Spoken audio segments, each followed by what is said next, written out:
Hello, my name is Lucas and today I will be talking about Apex and how to work marketing journeys and how the lead process and prospect process works. Now, before I begin, Farmers has put out their own videos on how marketing journeys work, and I would advise you guys to go check it out. However, the link is not shareable, otherwise I would have just sent it to you guys, but I will show you how to access it. So if we were looking at the dashboard now, I would click Apex Resources, and I would scroll down to Apex Videos. Now, when I click on Apex Videos, it should be the first, or if not, depending on the date, it'll be 122. And I would watch it. It's a cute animation video and is very informative. And you could also full screen it here. Um, and I would highly encourage you guys to watch that. But for right now, I'm going to be talking about the processes that happen within a lead and within a prospect. Now, a lead and a prospect are two different things. A lead is someone who you have maybe probably not talked to and you don't know if there's an opportunity for them. And then a prospect is someone you have talked to and they are interested in a quote or an opportunity. So within a lead, different stages will happen. They'll go through a new stage, which most leads will go through. This is where if you got them off the internet and they find their way into Apex, they'll probably be put into a new lead or that new stage. No journeys happen here. It's very stagnant. Um, there, if you have leads sitting in your system that are in that new stage, that means they're just sitting there. And then from the new, you might want to move them into discovery.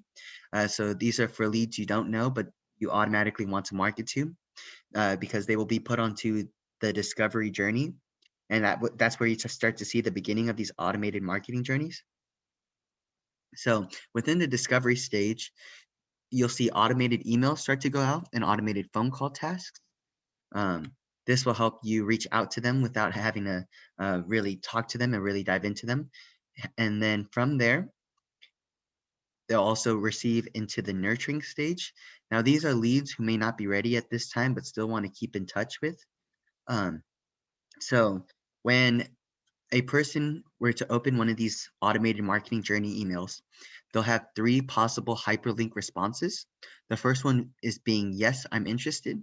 So when they click that, yes, I'm interested, those are the people that you want to talk to first. Speed to contact is very important right now in the insurance game. So you want to be the first to talk to them as soon as you get that alert. The second option that they have is no, not right at this time. So let's say if they were in that discovery stage, if they were to receive one of those emails and click that middle option, that second option, the not right at this time, they'll automatically move over into this nurturing stage. And then the last option that they have is I'm not interested, which will automatically reject them. So it's less work for you to deal with so that you're not dealing with a bunch of people who aren't interested, so that you're able to work leads who either have interest or have some sort of an interest.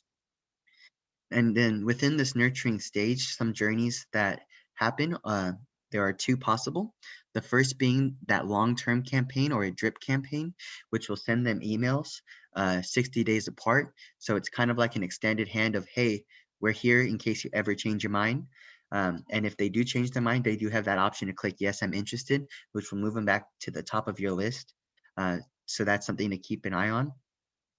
And then the second journey, possible journey, is the X state journey. So if a person were to have an X state, they were to go and they would be moved into this nurturing stage. And 75 days prior to that X state, they'll start to receive automated emails and you'll start to receive phone call tasks just so that there's constant communication between both parties so they know that their X date is coming up. Now, the last option is this converted stage. So if you do find someone and you do happen to talk to them and they are interested within for a quote or an opportunity, you would want to convert them into a prospect. Now, when you're in this lead account, you'll see a convert button at the top right. If you press that convert button, they'll be turned into a prospect. However, you can automatically make them a prospect by going to the plus at the top right, and instead of saying create lead, you would press create an account. An account and a prospect are basically interchangeable. So from here, a prospect will go through different stages. The first stage is this new/need analysis phase. This is where if you were to convert a lead or if you were to create an account from the start, they'll probably start in this stage. This is just so that you are able to gather more and more information about the prospect so that you are able to give them an accurate quote. From there, you will see a quote button at the top right, which will redirect you into ECMS. You would quote as per usual.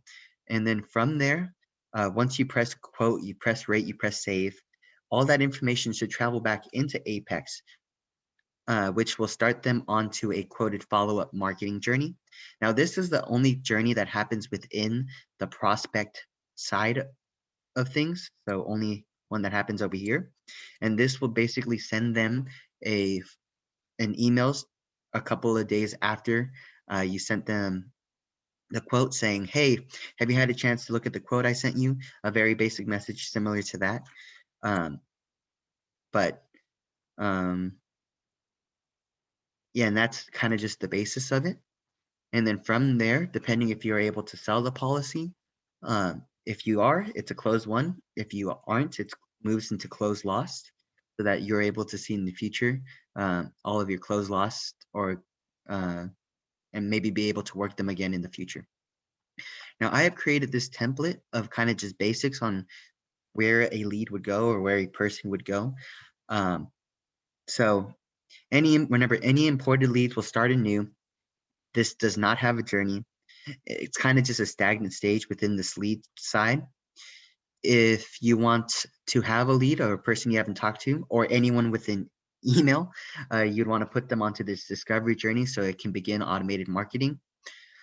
Next one is nurturing. So these are leads for the future. So maybe someone who's not ready for an opportunity or you want to keep in touch with. Remember, these are already being filtered. So if you start them onto that discovery and they reply, not right now or not at this moment, they'll move over into this stage already. And then also anyone with an X day journey will move into this nurturing side. But anyone you have talked to or is interested or people you want to quote, you would just want to make them into a prospect automatically. Some confusion that we see is that some people enter people that they've already talked to into as a lead. What you would want to do is create an account so that they would start as a prospect so that you don't have to go through this entire lead side. Some important things to note is that you can always stop a campaign to stop sending automated emails. So if you have a lead and they may want to stop receiving emails, but you don't want to get rid of them or reject them, what I would do is either stop the campaign so that it would stop sending out emails. But one thing that is important to note is that you cannot restart a journey as of now. So be careful if you stop a journey, it's stopped. However, if another thing to note is that you can always reject a lead if a lead wishes not to be contacted. However, if you see at the top right and it still says current campaign and it still has a campaign, just to be safe, I think I would advise deleting a person's email just so they can stop receiving emails that way so that you're not bothering them or you're not contacting them beyond their wishes. This is all that I have for now. One thing I would like to note is that if you are a staff member, make sure to communicate with your agency owner on where they want leads to go. It may be different than mine. This is kind of just a basic format. If you guys have any questions or any specific situations, feel free to email me at lucas.troe@farmersagency.com. And that should be it for today's video.